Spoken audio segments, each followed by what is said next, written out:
महापुरुषों की संगत में नियमित रूप से जाना या ना जा पाना क्या हमारे कर्मों का फल है?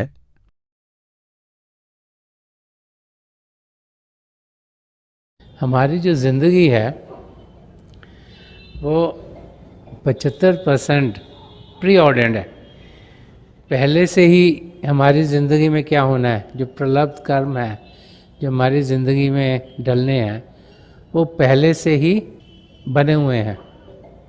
लेकिन 25% हमारे अंदर फ्री विल है। अगर किसी मंजिल तक हमने पहुंचना है तो वहाँ पहुंचने के लिए हमें कुछ मेहनत करनी पड़ती है। कबीर साहब तो यहाँ तक फरमाते कि एक बार नहीं, हम 1000 बार अपने सदगुरु के दर्शन करें, क्योंकि उससे क्या क्या हमें आध्यात्मिक गेन होगा, फल मिलेगा, वो हम कभी समझ नहीं पाएंगे। लेकिन जब हम उनके अंग संग होते हैं तो फिर हमारा ध्यान दुनिया से हटकर पिता परमेश्वर की ओर होता है और हमारे कदम तेज़ी से अपनी मंजिल की ओर बढ़ने शुरू हो जाते हैं। तो ये हम सबको पूरी कोशिश करनी चाहिए कि जब हमें मौका मिले तो हम दर्शन करें। मन बहुत से बाधाएं खड़ी कर देता है और कई चीज़ें उस समय शायद लगेगा कि ये बहुत ज़रूरी करनी, इसके बगैर हमारा गुजारा नहीं हो रहा, और मन हमें अपनी मंजिल तक पहुंचने से डिरेल कर देता है, हटा देता है। लेकिन हमें अपने आप को पक्का करना है, और जिस चीज़ से हमें मदद मिलेगी अगर वो हमारे को समझ आ जाए तो फिर हम उस चीज़ को ज़रूर करना चाहेंगे। इस करके एक लगन इंसान के अंदर होनी चाहिए पिता परमेश्वर को पाने की।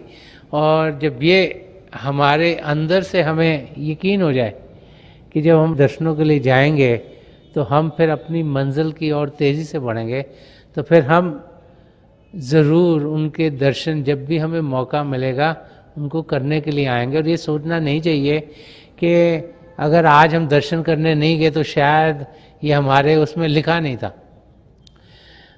कुछ हम एफर्ट डालते हैं तो ग्रेस और भी मिलती है।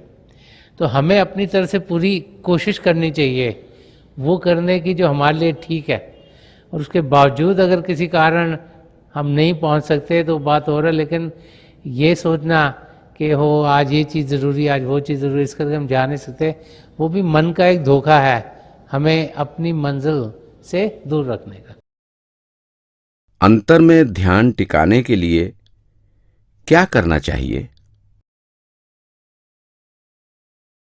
जब हम अभ्यास के लिए बैठते हैं तो जो हमारा मन है उसको बड़ी तकलीफ होती है। वो सोचता है कि ओहो ये क्या हो गया, क्योंकि वो नहीं चाहता कि हम पिता परमेश्वर की ओर बढ़ें, वो चाहता है कि हमारा ध्यान दुनिया में रहे। तो वो कोई ना कोई तरीका ऐसा ढूंढता है जिससे कि हम अपनी मंजिल की ओर बढ़ ना पाए। तो जब हम ध्यान के लिए बैठे, ने आंखें बंद की, हमारा ध्यान टिका, में रोशनी दिखाई दी। जितना इंसान का सिमरन पक्का होगा उतना ही उसे विचार कम आएंगे, जितने विचार कम आएंगे उतना ही हम देखेंगे कि हमारा ध्यान टिकता चला जाएगा। जितना ध्यान टिकता चला जाएगा उतना ही हम देखेंगे कि अनुभव ज़्यादा होंगे। जितने अनुभव ज़्यादा होंगे उतना हमें खुशी होगी, हम ज़्यादा देर के लिए बैठेंगे। जितनी ज़्यादा देर के लिए बैठेंगे उतना ही अपने प्रभु की नज़दीकी पाएंगे। So it all starts with concentration, कि हमारा ध्यान टिकना चाहिए। उसके लिए सिमरन बहुत ज़रूरी है। और वो पहला, वो जो फर्स्ट रो ऑफ डिफेंस है मन के अगेंस्ट, वो यही है सिमरन। क्योंकि अगर पहली जगह पर ही हमने विचारों को रोक दिया तो कोई गड़बड़ नहीं होगी।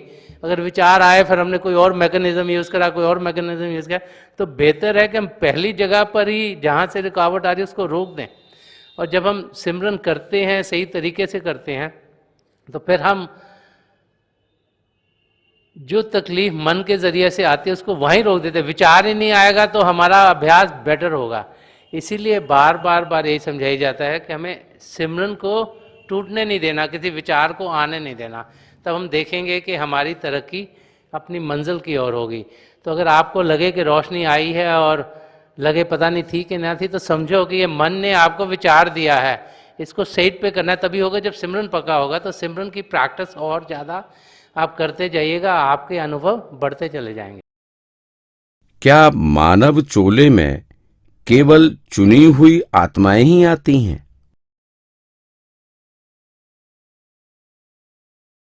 हम लोग जो इस समय मानव चोले में हैं, बड़े खुशकिस्मत हैं कि प्रभु ने हमें चुना, हमारी आत्मा को चुना और उसे ये शरीर दिया।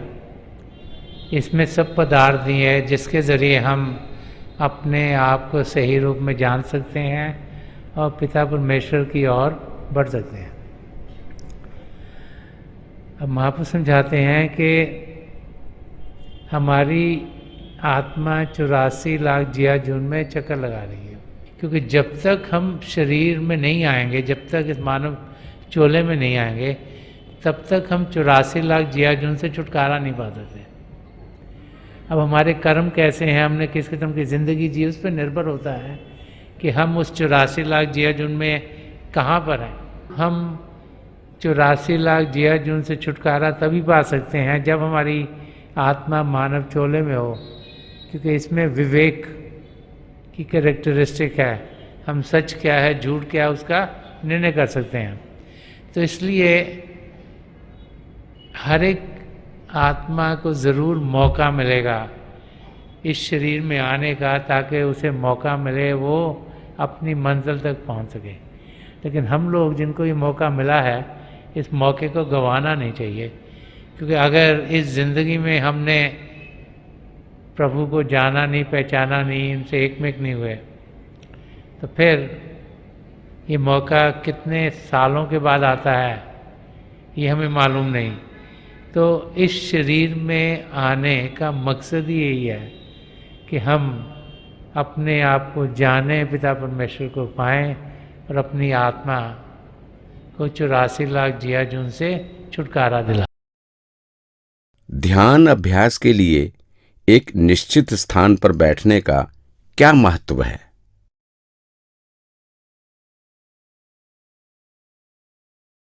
हम लोग संत मत के रास्ते में यही बिलीव करते हैं कि पिता परमेश्वर ने सारी सृष्टि रची है, ये धरती भी उन्होंने बनाई है, तो धरती में हर जगह पवित्र है, कहीं पर भी हम अभ्यास कर सकते हैं। तो कोई ऐसी जगह धरती पर नहीं है जो कि दूसरी जगह से बेहतर हो अभ्यास करने के लिए। जब हम अपनी ज़िंदगी की ओर ध्यान देते हैं तो हम लोग एक ही किस्म की चीज़ें रोज़ाना करते हैं ताकि हमें आदत पड़े। तो अगर हमने घर में एक कोई जगह बनाई है जहाँ पर हम अभ्यास के लिए बैठे, उसका महत्व ये होगा कि उस जगह को देख के हमारा ध्यान अभ्यास पर बैठने के लिए करेगा, ताकि हम बाकायदगी से रोज़ाना अभ्यास कर पाएँ। और जगह का कोई महत्व नहीं, हम किसी भी जगह पर अभ्यास कर सकते हैं, चाहे घर में करें, चाहे बाहर करें, चाहे कहीं और करें। ये देखना है कि जगह शांत होगी तो अभ्यास करना आसान होगा, अगर शोरगुल हो रहा है तो दिक्कत होगी। तो कोई भी जगह जहाँ शोरगुल ना हो वहाँ पर हम अभ्यास कर सकते हैं। लेकिन अपने घरों में अगर हम कुछ जगह रखें जहाँ पर कि हम अभ्यास करने के लिए बैठते हैं, तो फिर जब उसको देखते हैं, सारा दिन में इधर उधर जाते हैं, तो हमारा ध्यान रहता है कि हाँ यहाँ पर बैठकर अभ्यास करना है, तो फिर हम बाकायदगी से अभ्यास करने में कामयाब होंगे। मुश्किल समय पर प्रभु में विश्वास कैसे कायम रखें?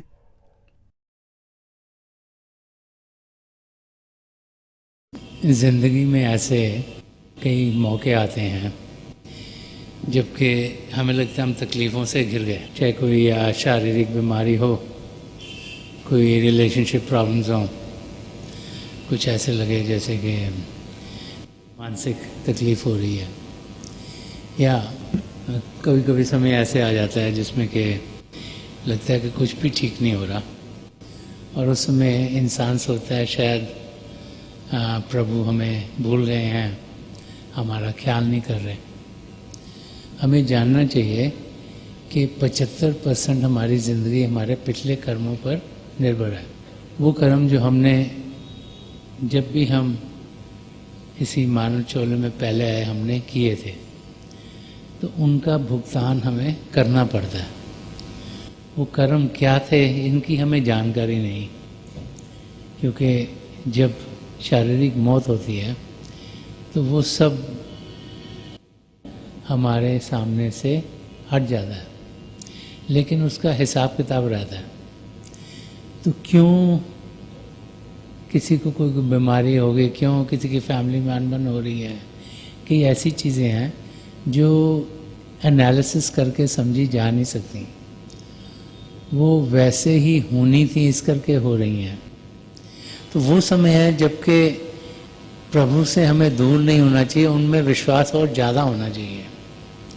हमें समझना चाहिए कि जितनी मदद हमें मिल सकती है हमें मिल रही है, और तभी हम फिर एक लगन से प्रभु को याद करते हैं और उनके ऊपर ध्यान करते हुए अपनी मंजिल की ओर बढ़ पाएंगे।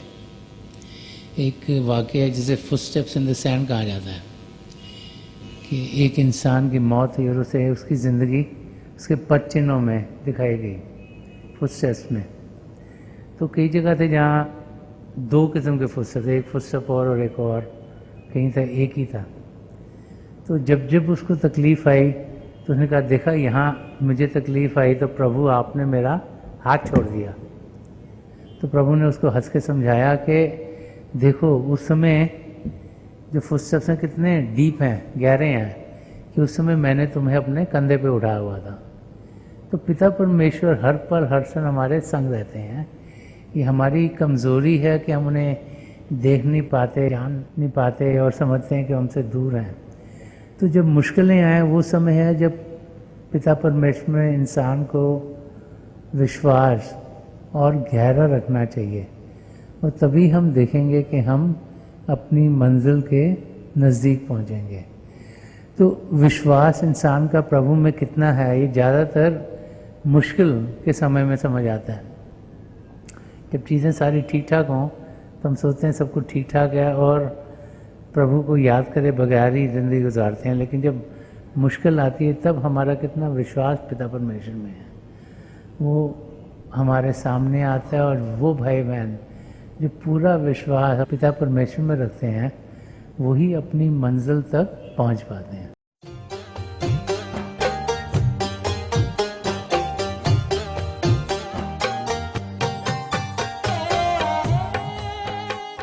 थोड़ी देर के लिए आप सब अभ्यास के लिए बैठ जाइएगा। आप जहाँ भी बैठे आराम से बैठिएगा, अपनी आंखें बंद कर लीजिएगा। ये जो आंखों के डेले हैं ये सीधे 8-10 इंच आपके सामने फोकस हो।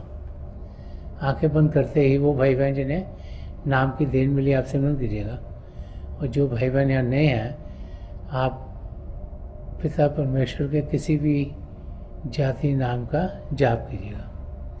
जाप मन ही मन करना, ऊंचा नहीं दोहराना। अगर आप ऊंचा करोगे, ज़बान से करोगे, कानों को सुनाई देगा, ध्यान बाहर की ओर जाएगा। आपके सामने अंधेरे में आपको रोशनी के चिन्ह मिलेंगे। जो कुछ दिखता है उसे बीच में देखिएगा, और समय के साथ साथ आपको बहुत से नज़ारे दिखने को मिलेंगे।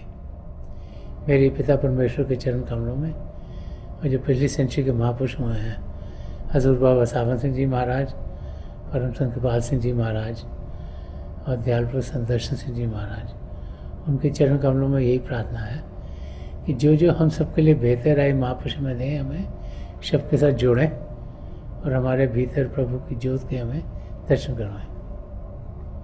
थोड़ी देर में मैं आपको इस बैठक से उठाऊंगा और मेरी शुभकामनाएं आप सबके साथ हैं।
छोड़ दीजिए जी, आप प्लीज लिव ऑफ।